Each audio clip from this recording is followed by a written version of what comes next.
عزتمن مسلمانان ورونو رسول الله صلی الله علیه وسلم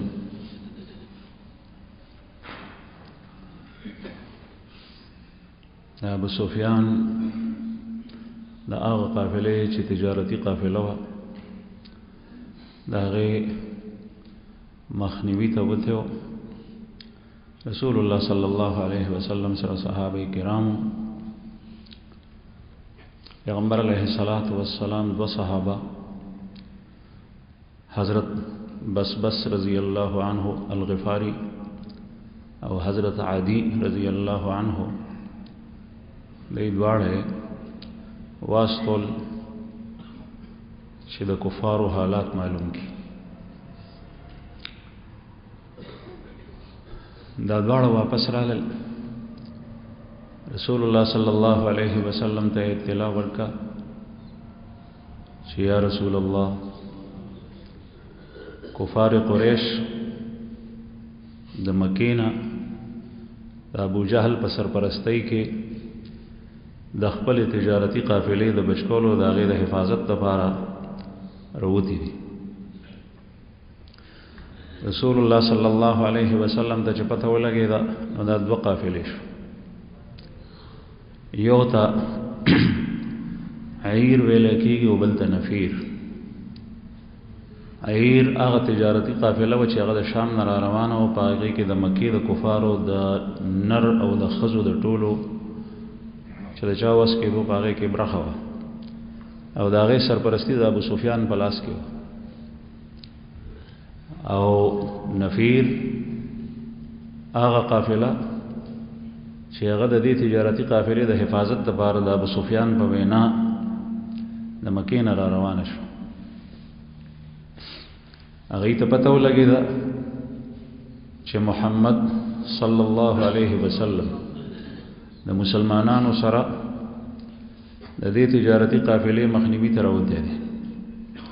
هغې د مکې نه را روان شو او دغه سلسله کې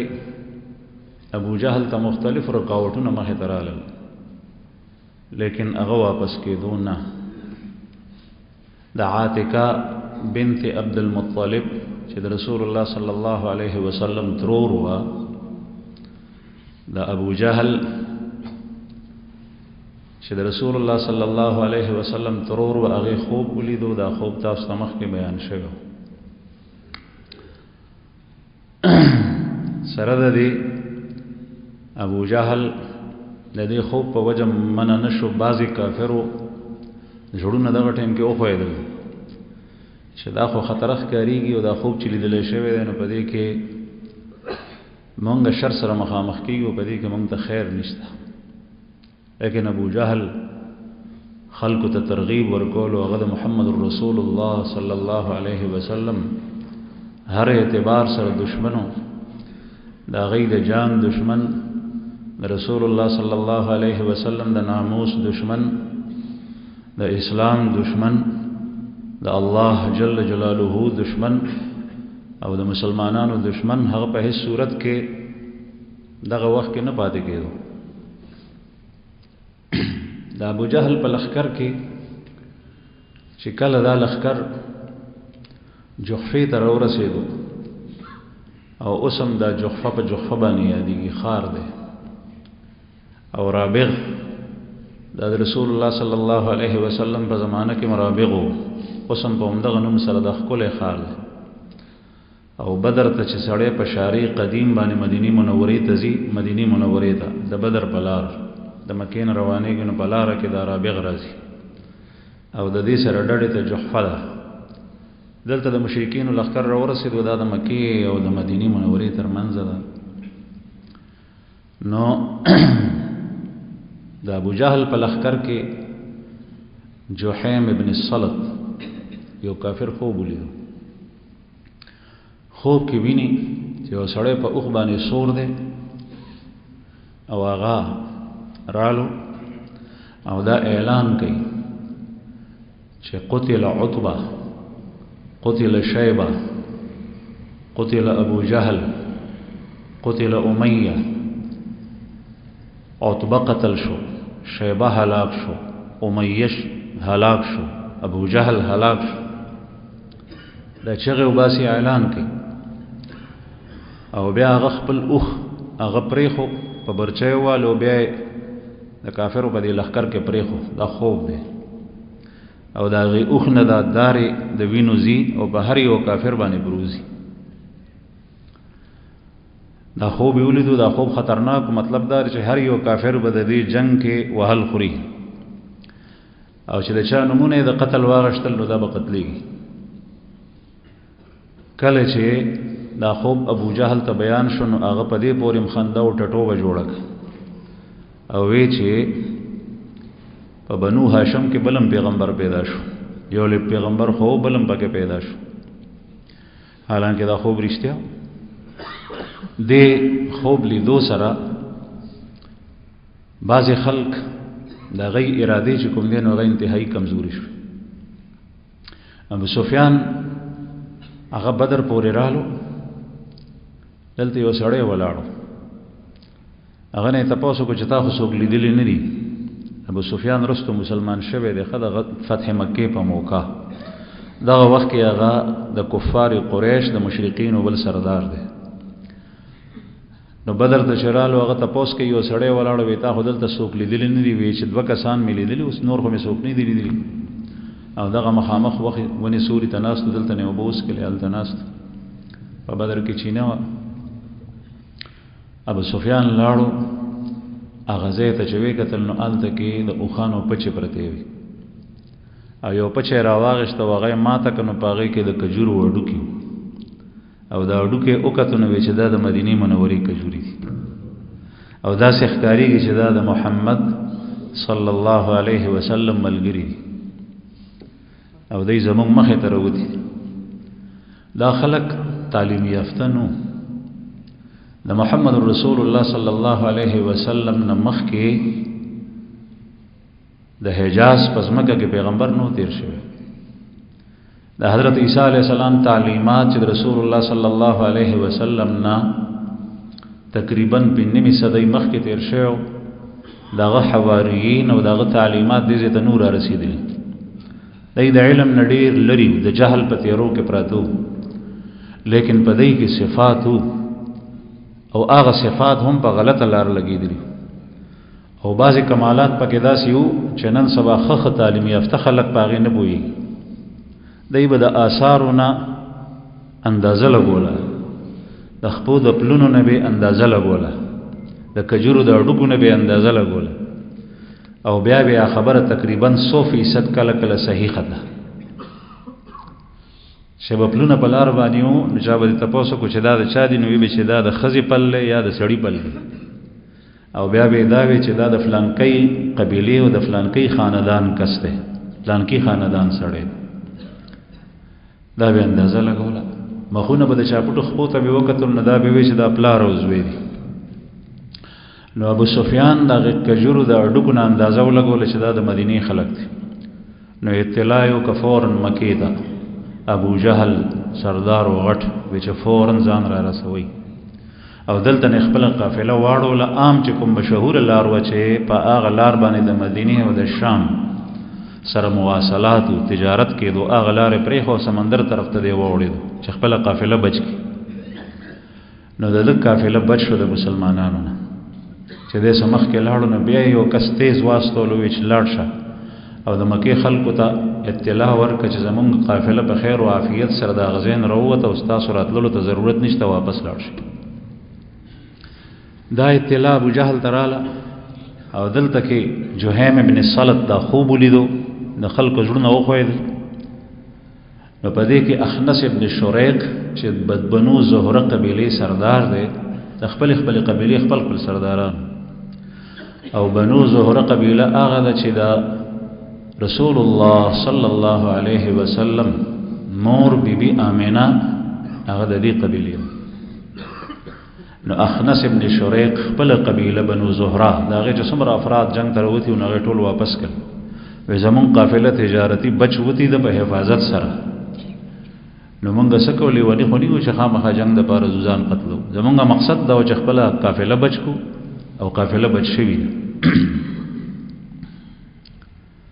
هغه یې تنه بیل شو. ابو جهل وی چې په اس صورت کې زنه واپس کېږم. او چې کله دا خوب ولیدو جهیم ابن سلط، نو حکیم ابن حزام دغه وخت کې هغه د مشرکینو په لښکر کې دی او هغه مشر دی. هغه رالو عتبه ته، او عتبه هم مشر دی، سردار دی د خپل قوم. دته وی چې زما خیال لا دی که چېرې ته خپل ښه نوم په دې خلکو کې او په خپل قوم کې پرېښول غواړې نو دا قوم دې بچ کړه. او زما خپل خیال لا دی چې دا خلک په خطرناک حالت کې راغلي دي او دی د جنگ نه بغیر نه واپس کی. هلته ابو جهل خپل کسان کې یو کس عمرو ابن وهب هغه په اسبانه واستلو وته ویلاړ شو. ګور د مسلمانانو تعداد معلوم کړي چې تعداد یې څومره دی. عمرو ابن وهب په تیز اسبانه د مسلمانانو نه غیر شا پیرتاو شو لري او بیا وی چې تقریبا 300 خو شادي او د مسلمانانو تعداد 313 دغه سیو. بیا ابو جهل ته وی چې اوس ما بیا پرې د زګورم اسینی د دې کومک شاته نور دی پسې را روان او یا چرته په کمین کې د دې بل لخر ناشتي په مورچه کې. نو بیا پاس باندې لری لاړو، یو خوا بل خوا وګرځیدو، خپل ځان مطمئن کو چې د دینه ک علاوه نور کسان د مسلمانانو نشته، بس همدغه دي. بیا واپس رالو د عمرو ابن وهب ابو جهل ته وی چې او دی خپل کسانو ته وی چې مسلمانانو تعداد خدای کم، خو زما خپل خیال لا دی چې ما کوم اوخان ولیدل دی سره نو هغه سور مرګ ځان سره راوړی دی. جاءت باحمر الموت بالموت الاحمر، سور مرګ راوړی. سور مرګ نه مراد دا و چې دی به وینې تویي او چې دا کسان به المري چې د خپل ځان نه مخکې کم از کم دومره تعداد کسان قتل کی چې څومره دی. نو بیا وی که چېرې زمونږ نه د دوی په شمېر باندې کسان قتل شو، دی مونږ مړم کل بیا نو د هغې نه پس به د ژوند لذت سي چې په مونږ کې 300 کسان لاړ شي. نو دغه وخت کې حکیم ابن حزام هغه عتبه ته لاړو. عتبه د ابو جهل غونې غټ سردار و، هغه هم په دې جنګ کې و، د هغه ورور شیبه هم په دې جنګ کې و، د هغه زوی د عتبه زوی ولید هم په دې جنګ کې و، په دې لښکر کې و. عتبه ته وی حکیم ابن حزام چې که چېرې ته خپل ښه تعریف په دې قوم کې غواړي او دا قوم سره ښه کول غواړي نو دا قوم بچ که د جنګ نه. او دا امر ابن حضرمی چې کوم کس مخکې قتل شوی دی، تاسو ته مخکې واقع تیر شوي و، 12 کسان مسلمانان تلیو او تجارتي قافله کې یو سړی د کافرو مړو، امر ابن حضرمی. دا سړی چې قتل شوی نو ته داسې وکړه چې تا سره مال ډېر دی نو د دیت ورکه، خون بها د هغه وارثانو ته، او دا خلک د دې جنګ نه خلاص کړه. عتبه ورته وایي چې ډېره ښه ده، خو ته ابو جهل نه مرایې واخله. چې کله هغه ابو جهل ته لاړ نو عتبه خپل قوم کې ودرېد او قوم ته تقریر وکړو چې ای زما قومه، دا محمد صلی الله علیه وسلم د سره جنگ مکوئ، دی پرېږدئ نورو عربو ته، دا زمونږ د قریش قبیلې سړی دی، د سره چې کوم مهاجرین دی هغه زمونږ د قوم او د قبیلې خلق دی.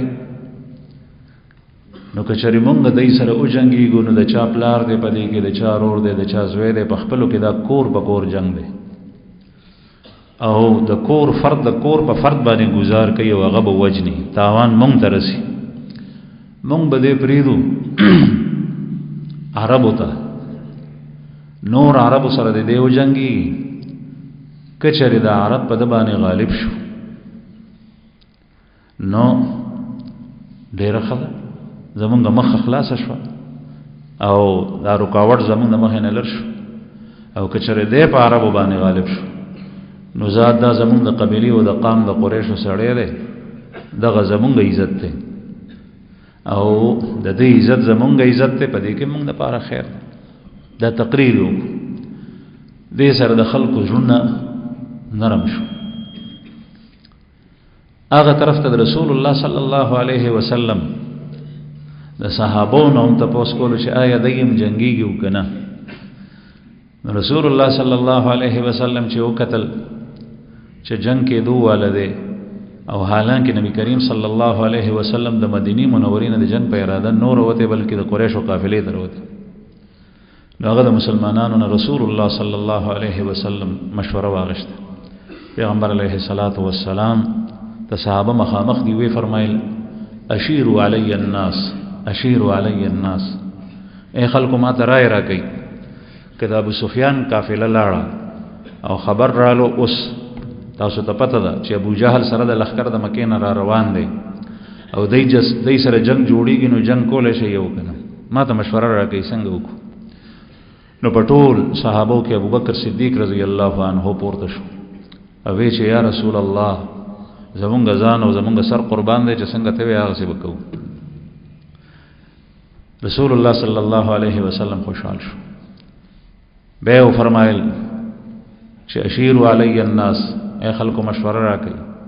حضرت عمر رضی الله عنه پاسه ابو بکر صدیق سے پسې غي تقریر وکړو او ماغه څه خبره وکړه چې یا رسول الله څنګه تاسو امر یې هغه څه ومنګ کو او چې څنګه تاسو وایي موږ خپل سر او خپل ځان قرباني کولو ته بالکل تیار رسول الله صلی الله علیه وسلم خوشحال شو به فرمایل چې خلکو ما ته مشوره راکړي مقداد ابن عمر رضی الله عنه ذهب الاخکر کېو دام د مهاجرینو کسته او حضرات شیخین چې دغه تذکره شو دا دواړم د مهاجرینو د مکی خلکو مقداد ابن عمر پاسه هغه وی چې یا رسول الله تاسو مخ کی زئی او د الله جل جلاله چې تاسو ته څنګه حکم دی هغه څه کوي او والله ما نقول كما قالت بنو إسرائيل لموسى اذهب أنت وربك فقاتلا ها هنا قاعدون ولكننا نقاتل عن يمينك وعن شمالك ومن ورائك ومن بين يديك منګ د بني اسرائيل په شان نیو چې غي موسی عليه السلام ته ویلو چې اے موسی ته اوستا رب تاسو لاړ شئ او جنگيږئ او موږ دلته ناسیو د بني اسرائيل د هغه خلکو چې موسی عليه السلام ایمان لیکن چې کله هغه ته پیغمبر امر وکړو پیغمبر سره جنگ ته تلو ته تیار نشو وی موږ د بني اسرائيل په شان قول نکو لیکن موږ خدا و دا بکو ولکننا نقاتل عن يمينك موږ به یا رسول الله ستاسو خي طرف ته جنگيږو وان شمالك او ستاسو ګس طرف ته به جنگيږو ومن خلفك وورائك او ستاسو شاته به موږ جنگيږو حفاظت وکړو ستاسو ومن بين يديك او ستاسو وړاندې به جنگيږو تاسو نه غیر چا پر تاسو کافر ده نه پرین او موږ به ستاسو حفاظت کو چې دای اوې د مقداد ابن عمر دې خبرو سره دې تقدیر سره رسول الله صلی الله علیه وسلم ډیر زیات خوشاله شو حضرت انس رضی الله عنه وایي چې د مخې زلیدو حضرت عبد الله ابن مسعود رضی الله عنه وایي چې پیغمبر علیه الصلاۃ والسلام ډیر خوشحال شو او حضرت مقداد ته دعا وکړه او هر یو صحابي د حضرت مقداد د مختصر تقریر نه پس وی چې کاش دا الفاظ وړاندې ما ویلې چې رسول الله صلی الله علیه وسلم په دې باندې دومره خوشحال شو د حضرت مقداد ابن عمر رضی الله عنه نه پس د ټولو صحابه په جبه د الفاظ چې یا رسول الله اذهب انت وربك فقاتلا ونحن معكما مقاتلون تو استربم یی او مونږ چې څنګه الله فرمایي او څنګه داغه حکم یو څنګه ساس طریقې هغه سي مونږ تاسو سره جنگي مونږ تاسو نه پاتې کیږو نه ولا نقول كما قالت بنو اسرائيل لموسى اذهب انت وربك فقاتلا انها هنا قاعدون ومونږ به داسې نه وایو لکه څنګه چې بني اسرائيل موسی عليه السلام ته وی چې تاسو عرب تاسو دواړه لاړ شئ او مونږ دلته ناس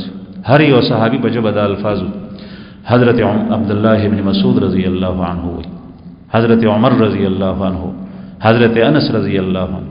حضرت انس رضی الله عنه نو تاسو کو ولته دی جنگ کې رسول الله صلی الله علیه وسلم سره وی وته وی زکل پاتې کې دی شو حضرت انس رضی الله عنه وړو کې دی ماشوم دی او دغه وخت کې د عمر یو لس کالو لیکن د جنگ د بار پیغمبر علیه السلام صلوات و سلام سره نور راغله د رسول الله صلی الله علیه وسلم خدمت ته بار راغله دا د رسول الله صلی الله علیه وسلم خادم خاص او د تذکرہ مخکم کې دي چې تاسو ته شوی چې رسول الله صلی الله علیه وسلم ته د خپل مور بیبي ام سلیم راوستو وی چې یا رسول الله دا اونیس دی دا ستاسو خادم دی او د خپل خدمت د بار قبول کی نو د بدر کې مو پټولو جنگینو کو د بدر په موقع د عمر یو لس کال رسول الله صلی الله علیه وسلم چې هجرت کولو مدینه منورې ته د عمر لس کال نو حضرت انس رضی الله عنه او فرمایل چې او ذکر پاتې کېدې شم یعنی زما خو رسول الله صلی الله علیه وسلم خدمت پیغمبر علیه الصلاۃ والسلام دې سره خوشحال شو د حضرت مقداد رضی الله عنه تقریر سره لیکن دا هم مهاجریو او پیغمبر علیه الصلاۃ والسلام غسل چې ماته یو انصاری پاسی او غماته د خپل طرفنا عهدو کی وعدو کی شی او جنگیږي نو رسول الله صلی الله علیه وسلم په دریم ځل بیا او فرمایل اشیر علی الناس اے خلق مات مشوره را کې تاسو سره او انصارو ته قتل نو په انصارو کې دا غي غټ سردار د اوس قبیله حضرت سعد ابن معاذ رضی الله عنه چې دغه وخت کې د ټولو انصارو سرپرستی او دا غي امارت او دا غي مشری د حضرت سعد ابن معاذ رضی الله عنه بلاس حضرت سعد ابن معاذ رضی الله عنه پورته شو ویش یا رسول الله غالبا ستاسو اشاره مونږ طرف ته ده نبی کریم صلی الله علیه وسلم د دې خبره ته وګ زکه اخیو چې دې انصارو تاسو ته مخ کې تیر شوی دي په ابتدا کې چې کله رسول الله صلی الله علیه وسلم په لاس کې خپل ایمان راوړو په مینا کې نو دای چې رسول الله صلی الله علیه وسلم مدینه منورې ته بوتلو نو دای فرمایلو چې مونږ بستاسو حفاظت کو داسې لکه څنګه چې سړی د خپل بچی او د خپل اهل او عیال او د خپل ټبر حفاظت کوي چې کله دشمن په مدینه حمله کوي نو مونږ خپل ځان هیرو او استاسو مونږ حفاظت کو دای چې کوم لوس کړي و غي د دې خبرې کړو چې دشمن په مدینه باندې حمله وکړي نو مونږ به تاسو دشمن ته نه پریږدو استاسو به حفاظت کو او د مدینه منورې نه بهر په کافرو باندې جنگ د دې خبرې وعده نه وشي نو رسول الله صلی الله علیه وسلم د دې سوال جواب ته انتظار او چې داخلك سوی نو حضرت سعد ابن معاذ رضی الله عنه خيار هغه پوښ پاسه دوی چې یا رسول الله غالبا تاسو اشاره مونږ ته ده او به او فرمایل چې مونږ په تاسو باندې ایمان راوړې او تاسو مونږ تصدیق کو یا رسول الله او تاسو باندې چې کوم وحی نازلېږي هغه مونږ منلې ده چې دا حق ته د الله جل جلاله د طرف نه ده نو یا رسول الله ته خو راوته وي د یو قافلې په اراده باندې او دا ښکاریږي چې الله جل جلاله تا مخامخ کوي د جنگ والا قافلې سره مونږ ته د دې خبرې پته نه و خو اوس مونږ ته دا یقین درکو زه د سره وعده کوم د خپل ټول قوم د طرف نه چې ته څوک ځان سره رغې جوړې نو هغه جوړ کو چې څوک پرې کې هغه پرې کا چې چا سره روغه کې هغه سره روغه وکا چې چا سره دښمنی کې هغه سره دښمنی وکا چې څومره مال زمونږ د مال نه اخلي هغه واخله ته اجازه ته او چې څومره مال مونږ ته پرې دی هغه پرې ده او په الله مې دې قسم وي چې کوم مال ته زمونږ نه غشتي هغه مونږ ته ډیر زمونږ ډیره خوخه د پاغي باندې په نسبت د هغه مال چې کوم ته مونږ سره پرېخي پاغي به مونږ ډیر خوشاله شو چې کوم ته والي او بیا وته فرمایل چې یا رسول الله امضي ته په مخ کې لاړ شه اگر کته بلغل عماد تورسي او آل تلاړ شي او ته بیا موږ ته وې چې سمندر کې ټوپونه کوي او سمندر ته کوش شي نو په الله مې دې قسم وي چې موږ به سمندر ته کوزیو او یا رسول الله موږ هغه قوم یو چې ان نحن صبر عند اللقاء موږ په میدان جنگ کې ثابت قدم پاتې کیو او زمونږ د دشمن سره د جنگېدو مونږ خپل ځان ازمېلې دي او الله جل جلاله به زمونږ د طرف نه تاسو ته هغه څه اوخی چې په کوم بستاسو سترګې یخی شي او چې څنګه تاسو وایي هغه طرف ته لاړ شي چې دا تقریر حضرت سعد ابن معاذ رضی الله عنه کو رسول الله صلی الله علیه وسلم حضرت سعد بن معاذ ته دعاګانې وکړي او چونکې دا سردارو او هغه ټیم کې د قوم یو فرد د سردار د خبر نه بغیر بل خبر نشو کولای د ټولو هم دغه رايو نبی کریم صلی الله علیه وسلم اراده وکړه. پیغمبر علیه الصلاۃ والسلام دلته نه دا تقریبا صحابه وکړي. رسول الله صلی الله علیه وسلم بدر ته ورسید. هلته نه د مشرکینو لښکر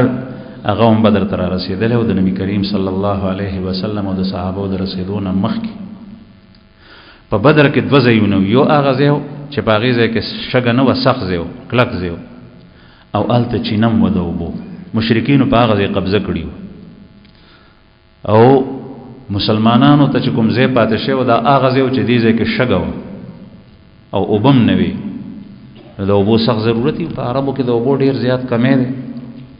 دې ځای کې رسول الله صلی الله علیه وسلم او صحابه اوبه د څښلو ضرورت دی، د مسلمانانو د مونځ او دس د غسل ضرورت دی، د هر یو څیز دپاره ضروري شی.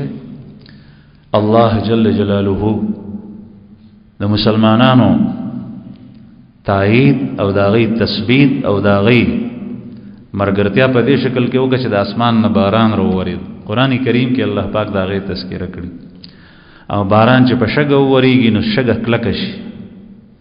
او چې په خټه او په کلکه ځمکه باران وورېږي نو په هغې سړی خویږي. نو د کافرو میدان کې خویدان کې جوړ شو، خلک پې خویدل. او د مسلمانانو ځمکه چې کومه شګه وه په هغې کې مخکې سړی ګرځېدی نه شو، منډې نه شو ولی، جنګېدل ګران و، هغه کلکه شول لکه د سیمټو. او دې ځای کې چې کومې اوبه وي نو مسلمانانو زر زر هغې نه ګیر چاپېر بندیزونه ول، پولې وتړلې او حوضونه یې جوړ کړل، ډنډونه.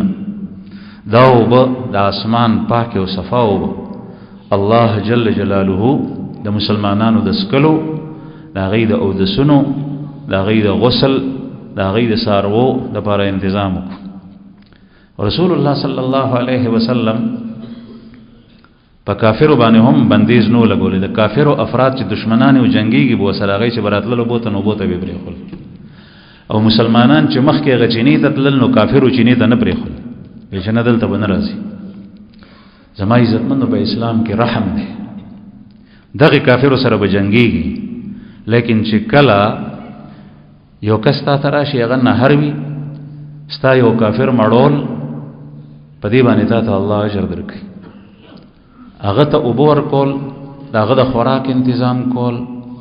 هغه د ګرمۍ نه بچ کول، هغه د یخنۍ نه بچ کول. رسول الله صلی الله علیه وسلم فرمایي چې په تېرو قومونو کې یو سړی چې هغه د دنیا بدکار انسان، هغه په لار تلو په ځنګل کې تږی شو، مخې ته یو کوی رالو، د کوی په غاړه یو سپی پروت دی او هغه د تندې نه ژبه راایستې ده او سیلیږي او خاوره څټي، لونده خاوره د کوی ګیر چاپېر پرته وي، اوبه نشته. دا سړی هم تږی شوی دی، اول کوز شو کوی ته اوبه یې وڅښلې او بیا یې په خپله موزه کې هغه سپي تر اوبه راوویستې او تر هغې به کوزېدو راختو کوزېدو راختو تر څو چې هغه سپی موړ کړی. نو چې سپی موړ شو ډوغل کې به ورته اوبه اچول. نو حدیث مبارک کې رسول الله صلی الله علیه وسلم فرمایي فشکر الله له فغفر الله. الله جل جلاله د دې سړي د دې عمل قدر وکړو، الله پاک وبخلو. الله پاک ډېر مهربان. په دې اسره باندې ګناه کول نه دي بکار. دې سړی چې ګناه کول نو په دې اسره نه کول چې ما په دې کار الله وبخي. دا یاد ساتئ که یو سړی په دې اسره باندې سود خلی چې خیر دی دا کار به وکما او بیا به توبه وباسم، نو دا اصرار دی. او اصرار علی المعاصی دا ټیک نه دی، دا الله نه خوښ. د مغفرت په بهانه باندې ګناه ارتکاب کول دا ټیک نه ده. ګناه ده نه وشوه، نفس غالب شو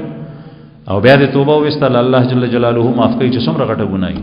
مایوس کېږه مه. لا تقنطوا من رحمت الله یا عبادی الذین اسرفوا لا تقنطوا من رحمت الله. اے زما بندگانو، الله پاک فرمایي چې په خپل ځان زیاتې کړې دي، د الله د رحمت نه امید کېږئ ما. ولا تيأسوا من روح الله انه لا ييأس من روح الله الا الكافرون. دا الله د رحمت نه مایوس کېږئ، دا الله د رحمت نه امید کېږي صرف کافر. الله جل جلاله هغه مهربان ذات دی، هغه غفور دی، هغه بخنه کوي. چې څومره ګناه سړی کړي الله ته وجاړي، الله توبه مې د ما معاف کا، ملامت هم پیمانه الله پاک معاف کوي. بهر حال نبی کریم صلی الله علیه وسلم مسلمانانو باندې الله جل جلاله باران ورول.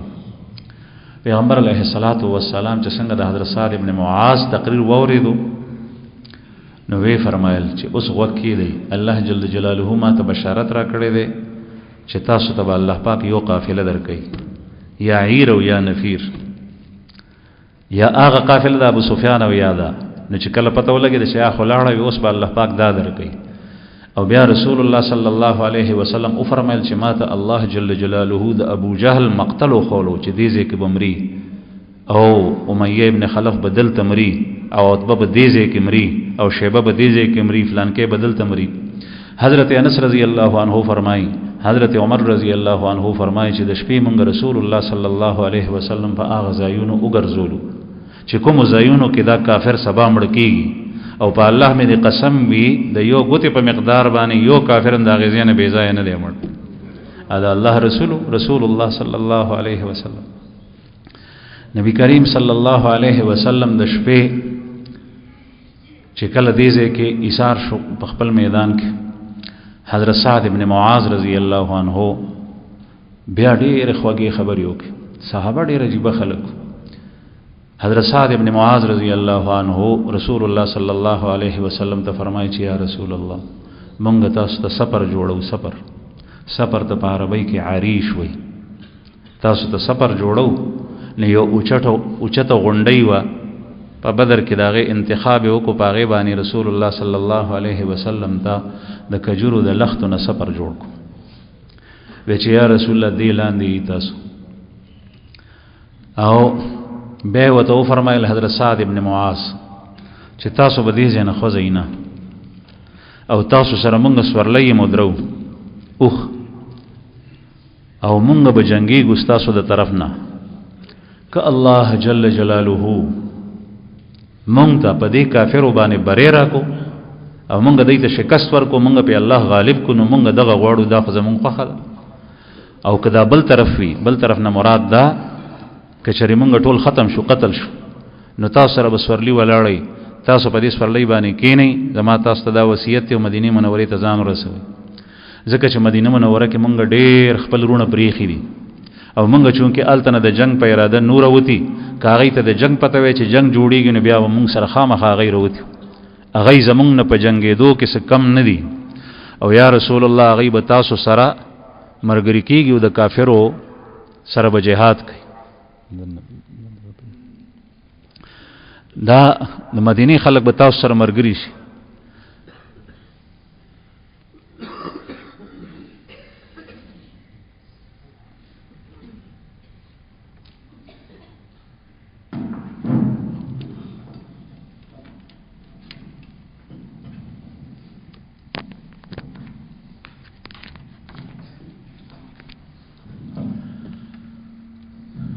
حضرت سعد ابن معاذ رضی اللہ عنہ فرمائے چې د مدینه منورې خلک تاسو انتظار کی تاسو چې راشي هغه وستاسو سره او تاسو نو وګورئ چې تاسو حفاظت کوي او هغه بس تاسو په مرسته کې تاسو په حفاظت کې ان شاء الله زموږ رستم رسول الله صلی الله علیه وسلم هغه سفر ته مبارک نه نوت او ابوبکر صدیق رضی الله عنه وسره صرف دا دوه دا هغه دویم کس دی چې رسول الله صلی الله علیه وسلم سره په غار ثور او دا ذکر الله جل جلاله په قرآن پاک کې راوستي او تاسو ته تذکرہ د سیرت د سلسله کې شوی اذ هما فی الغار اذ یقول لصاحبه لا تحزن ان الله معنا او دا هغه کس دی چې په دې ټول سفر کې رسول الله صلی الله علیه وسلم او دا هغه کس دی چې اوس په دې سفر کې رسول الله صلی الله علیه وسلم سره ولاړ او دا هغه کس دی چې محمد رسول الله صلی الله علیه وسلم فرمایي چې ما سره چا احسان کړی دی ما دا غي بدله پزې کړی د خو د ابوبکر دا غي د احسان بدله به الله کوي دا سه بدبخت خلک اوس په دنیا کې شته تاسو په دې علاقې کې چې دې هستی ته ابوبکر صدیق رضی الله عنه ته کنځل کوي او بدل کوي او موږ غوي مسلمانان او زموږ د جاهل قوم او جاهل خلک هغه ته رښتې ورته د دور کو آیات ساتي چې کوم سړی د صدیق اکبر د صحابیت نه انکار کوي هغه کافر دی د قران کریم د آیت نه انکار بل اتفاق د مفسرین د روافض او د شیعه مفسرین هم په تفاسیر کې لیکي چې اذ هما فی الغار په غار کې دویم کس د رسول الله صلی الله علیه وسلم سره ابوبکر او رسول الله صلی الله علیه وسلم نه پس خلیفہ اول ابو بکر صدیق رضی الله عنه او په دې سفر کې د دوړ سفر مستولاړ زما عزتمند د مسلمان غټه وسله او د مسلمان مضبوط قوت او طاقت هغه د الله جل جلاله په ذات باندې اعتماد ده باور ده د الله جل جلاله نه غوسته ده سوال کوي او زمونږ رب تعالی چې څومره دا غنه په غوستو باندې څوک نه وغواړي خوشحاليږي دومره په بل سيزنه دا الله جل جلاله چې څومره تعریف او کې څومره پاغه خوشحاليږي دومره په بل سيزنه د دنیا یو غټ مالدار او سخی سره هغه ته یو فقیر زی یو زلړو ما تراکا بیا لاړو ما تراکا یو سوز لوي یو وخت به داسې راشي چې د وطن شي د وطن سپکو بدل کوي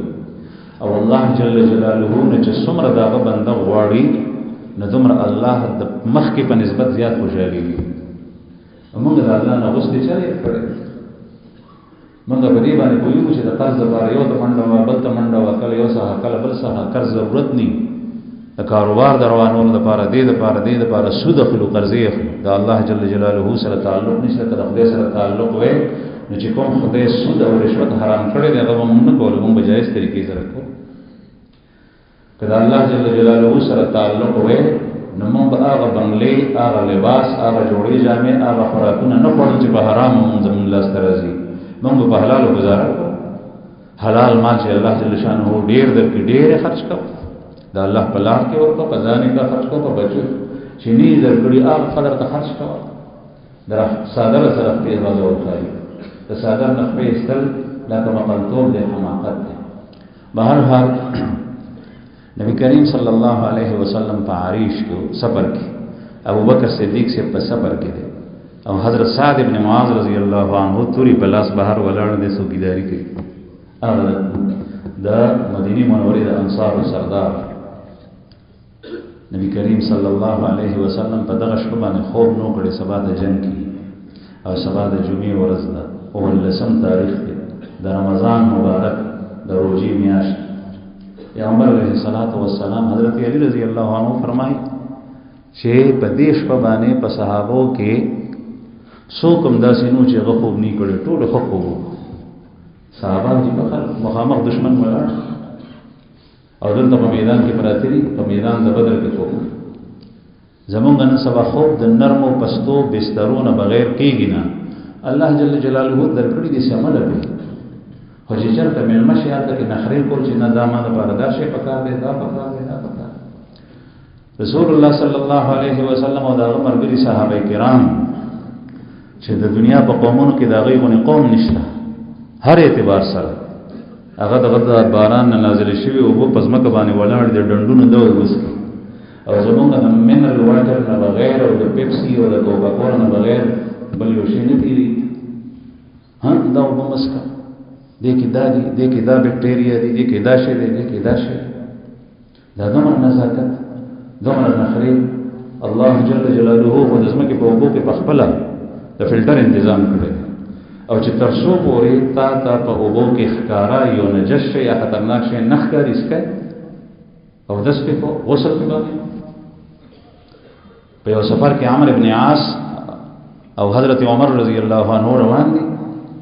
عمرو بن عاص رضی الله عنه مشت امیر دی دغه وخت کې رسول الله صلی الله علیه وسلم خو کله به یو مفضول امیر جوړ کو او افضل به دغه معمول عمرو بن عاص رضی الله عنه امیر دی او حضرت عمر رضی الله عنه په دې لخر کې دی د اوبو سخت ضرورت مخامخ یو ډنډو کې صحابه روان دي صحابه داسې منډې کې چې د اوبو ته وړاندې شي وړو کې ډنډو کې هلته یو عربي مخامخ کارېدو بدو نو عمرو بن عاص هغه عربي ته وایي چې یا عربي اخبرنا عن حوضک هل ترد علیه السبع ای عربي مونږ ته ووایه ستا دې حوض ته درندګان او شیرمخان او پړانګان خو نه راځي که راځي چې مونږ دا اوبه نه څښو او که نه راځي چې وڅښو حضرت عمر رضی الله عنه د هغه عربي په دې خوله لاس کې وایي یا عربي لا تخبرنا ای عربي مونږ ته مه وایه مونږ الله جل جلاله په دې خبره نه یو مکلف کړي چې مونږ د خلکو نه تپوسونه د اوبو پاکي د خلکو ته ویس کوي حضرت عمر رضی الله عنه راست اوس نن سبا کوم یو سړی داسې دی په موږ باندې خپل موږ خو د باندې خلک دي د دیهات غوان مسرولې دي زمینداره مې کړی ده چې کله سړی تګ شي بیا پته لګي د په شکل په موسم باندې چې د غوی په پل کې کومه وبو لاړې چې تدې شو غو مسکې او نن سبا په دکان کې د منرال واټر نه بغیر بل گزاره زموږ بیا پاغې کې نیسل انتخاب ځکه چې دا نیسل د کافرو کپنی ده